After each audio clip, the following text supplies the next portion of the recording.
नमस्कार दोस्तों। Allahabad high court के जज ने कल एक ऐसा बयान दिया जिस बयान के बाद में दोस्तों जो भारत की जो सियासी सरजमी है उसका जो तापमान है, जो उसकी तपिश है वो और भी अधिक इंक्रीज हो गई। जी हाँ, इन हाई कोर्ट के एक जज के द्वारा ये कहा गया है कि जो हमारा भारत देश है वो बहुमत के हिसाब से चलेगा। जी हाँ, बहुमत का अर्थ दोस्तों पोल से नहीं है, ध्यान रखिएगा। बहुमत का अर्थ, इनका कहने का अर्थ ये था कि जिस धर्म के लोग हमारे देश के अंदर सबसे अधिक रहते हैं उसके हिसाब से ये हमारा देश चलेगा। मतलब कि हमारे भारत देश के अंदर हिंदू सबसे अधिक रहते हैं, मतलब कि अब हमारा देश हिंदू क्या चाहते हैं उसके हिसाब से चलेगा, मेजॉरिटी के आधार पर चलेगा।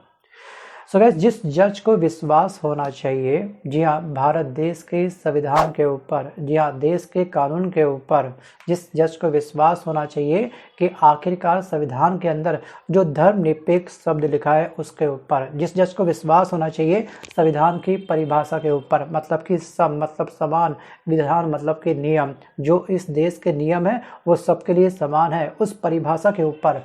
लेकिन इस जज ने कल अपने एक बयान के माध्यम से इस पूरे संविधान को, जी हाँ, धराशायी कर दिया। और इन महान जज का नाम है दोस्तों जस्टिस शेखर कुमार यादव।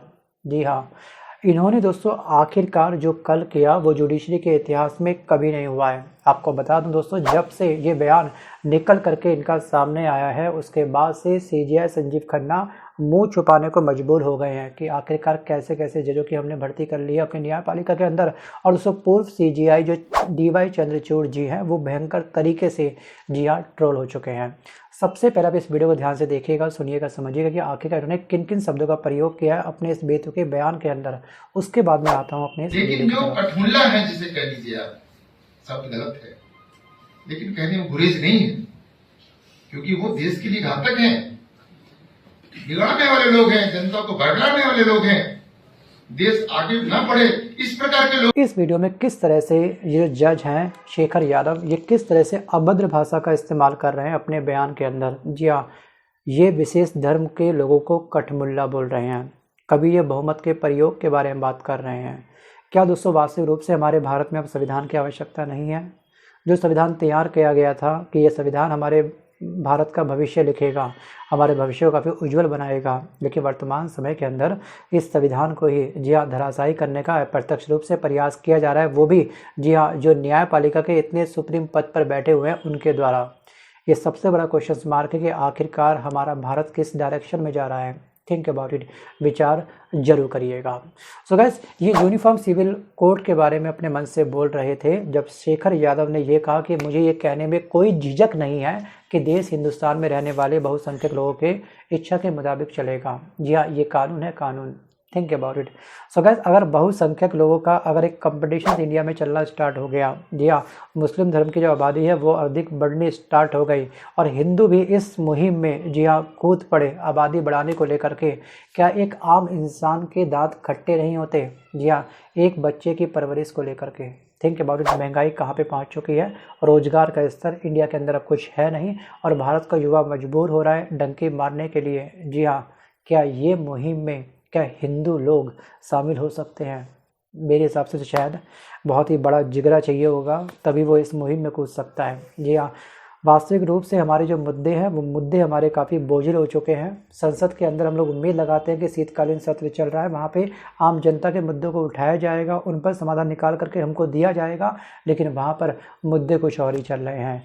मोदी मोदी मोदी, अडानी अडानी अडानी, या फिर 500 की गड्डी किसके सीट पर पाई गई, ये मुद्दे चल रहे हैं। और इस मुद्दों के आधार पर, जी हाँ, हमारे संसद के जो सत्र हैं वो लगातार क्या हो रहे हैं, कैंसिल पे कैंसिल, स्थगित पे स्थगित हो रहे हैं। क्या सच में हमको हमारे संविधान को ख़त्म कर देना चाहिए क्या? क्योंकि उसकी शायद आवश्यकता मुझे लग नहीं रही है। जिस संविधान को काफ़ी सारे लोगों ने मिलकर बनाया था, ये हमारे भारत का जो संविधान है सबसे बड़ा लिखित संविधान है। इस संविधान के अंदर 1,46,385 शब्दों का प्रयोग किया गया है और इस संविधान को लिखने के लिए 432 पेन की जो निब होती है वो घिस गई थी। सोचिए, संविधान लिखने में 6 महीने का समय लगा था उस इंसान को जिसने संविधान अपने हाथों से तैयार किया था। वैसे दोस्तों 2 वर्ष 11 महीने 18 दिन की इसमें कई सारे लोगों की मेहनत छिपी है। उस मेहनत को इनके इस एक बयान ने धराशायी कर दिया, चकनाचूर कर दिया, चंद मिनटों के एक बयान ने। इनके इस एक बयान ने एक काफ़ी खतरनाक माहौल भारत के अंदर तैयार कर दिया है, क्योंकि इन्होंने सबूतों को, भारत के जो कानून है उसको और जो भारत का जो संविधान है उसको बिल्कुल दरकिनार कर दिया है।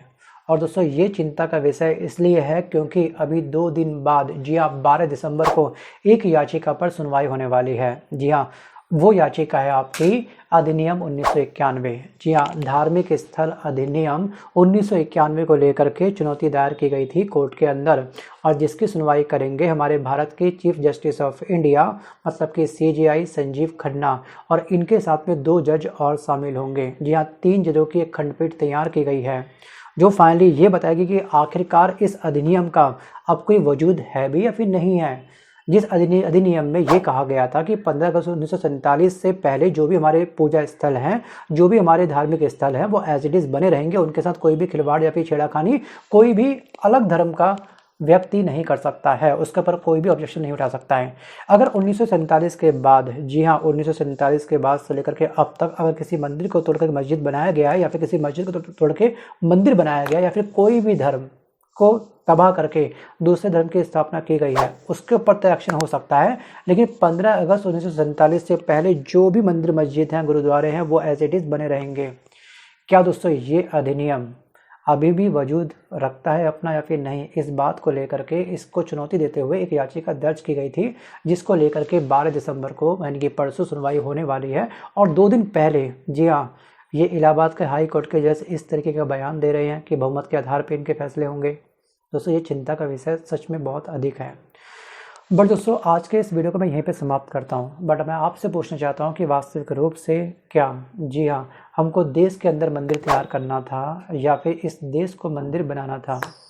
थिंक अबाउट इट, विचार जरूर करिएगा। सो गाइस, मिलता हूँ जल्द अपने वीडियो के साथ, तब तक के लिए धन्यवाद, bye bye and take care.